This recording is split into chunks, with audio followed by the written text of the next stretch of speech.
खड़गे साहब, राहुल गांधी जी और तमाम जो साथी बैठे हमारे, इन सब की राय लेकर के हम लोगों ने तय किया है इस चुनाव में अगले मुख्यमंत्री के चेहरे के रूप में तेजस्वी यादव जी को हम लोग सपोर्ट करते हैं।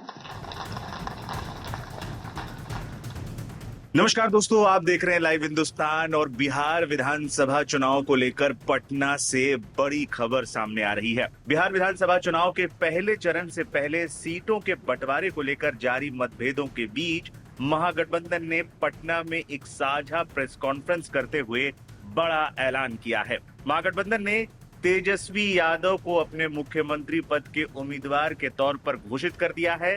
काफी लंबे समय से सीएम फेस को लेकर उहापोह की स्थिति थी, लेकिन अब महागठबंधन ने साफ कर दिया है कि तेजस्वी ही उनके सीएम फेस होंगे।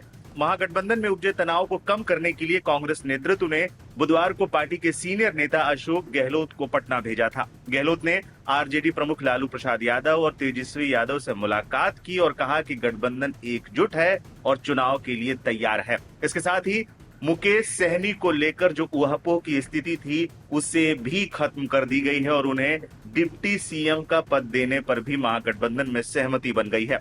अशोक गहलोत ने सीएम फेस का ऐलान करते हुए कहा, सबकी राय लेकर हमने तय किया है कि इस बार के चुनाव में तेजस्वी यादव ही मुख्यमंत्री चेहरा होंगे। महागठबंधन की प्रेस कॉन्फ्रेंस में तेजस्वी यादव, अशोक गहलोत, पवन खेड़ा, मुकेश सहनी, इसके अलावा प्रदेश कांग्रेस अध्यक्ष राजेश राम और कांग्रेस के प्रभारी कृष्णा अल्लावरू के साथ कई पार्टी नेता मौजूद थे। इस दौरान अशोक गहलोत ने कहा कि हालात पूरे देश में गंभीर हैं। कोई भी आलोचना करता है तो उसे जेल जाना पड़ता है, चाहे पत्रकार हो या फिर एक्टिविस्ट। हर कोई बदलाव चाहता है, हमें जनता की इस भावना को समझना होगा। मल्लिकार्जुन खड़गे और राहुल गांधी जी ने आकलन कराया है जिसमें ये निकाला कि जनता बदलाव चाहती है। राहुल गांधी जी की यात्रा में बिहार में बड़ी संख्या में लोगों ने हिस्सा लिया। आज जो शक्तियां सत्ता में हैं, उनका लोकतंत्र में कोई यकीन नहीं है। उन्होंने सिर्फ डेमोक्रेसी का मुखौटा लगा रखा है। पिछले बिहार चुनाव में भी हमारा शानदार प्रदर्शन था, फिर लोकसभा चुनाव में हमने उन्हें 240 पर लाकर छोड़ दिया जो 400 का नारा लगा रहे थे। खड़गे साहब, राहुल गांधी जी और तमाम जो साथी बैठे हमारे, इन सब की राय लेकर के हम लोगों ने तय किया है इस चुनाव में अगले मुख्यमंत्री के चेहरे के रूप में तेजस्वी यादव जी को हम लोग सपोर्ट करते हैं। जो एक नौजवान है, लंबा फ्यूचर इनके साथ में, और मेरा अनुभव से मैं कह सकता हूं जिसका लंबा फ्यूचर होता है पब्लिक उनको साथ देती है। ये नौजवान है, कमिटमेंट रखते हैं। पिछली बार भी जो उन्होंने स्लोगन दिए थे, नौकरी के दो या कोई दो, या जो वादे किए थे उसमें खरे उतरे। ये ऐसा व्यक्तित्व आपके सामने नौजवान के रूप में आया है। सोच समझ के सबने फैसला किया है। ये नेता के रूप में उत्तरंग मैदान में राहुल गांधी जी ने मिलकर जो यात्रा करी थी, बड़ा इम्पैक्ट है।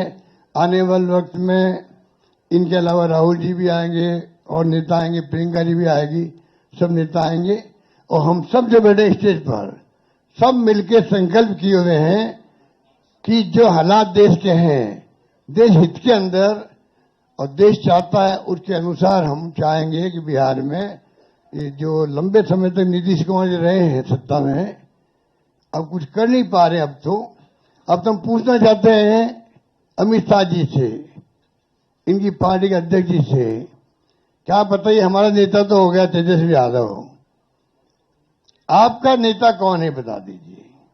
इससे काम नहीं चलेगा कि नीतीश कुमार के नेतृत्व में चुनाव लड़ा जाएगा। अगला मुख्यमंत्री का उम्मीदवार आपका कौन है ये उनको बताना पड़ेगा। ये हमारी मांग है। और मांग क्यों है? इसलिए है, आपने देखा महाराष्ट्र के अंदर जो शिंदे थे वो मुख्यमंत्री तत्कालीन, इन नेताओं ने कहा शिंदे के लीडरशिप में चुनाव लड़ा जाएगा। मैसेज दिया गया ये मुख्यमंत्री बनेंगे और बाद में मुख्यमंत्री बना दिया और किसी को। यही बात लागू यहां हो रही है। अमित शाह जी आए, कह के चले गए कि हम चुनाव के बाद में तय करेंगे मुख्यमंत्री कौन बनेगा हमारा, पर नीतीश कुमार के नेतृत्व में चुनाव लड़ा जाएगा। तो महाराष्ट्र का एग्जाम्पल सबके सामने। इसलिए मैं इतना कहना चाहूंगा कि चुनाव में हम लोगों ने सोच समझ के तेजस्वी जी को घोषित किया नेता, और मैं पूरा यकीन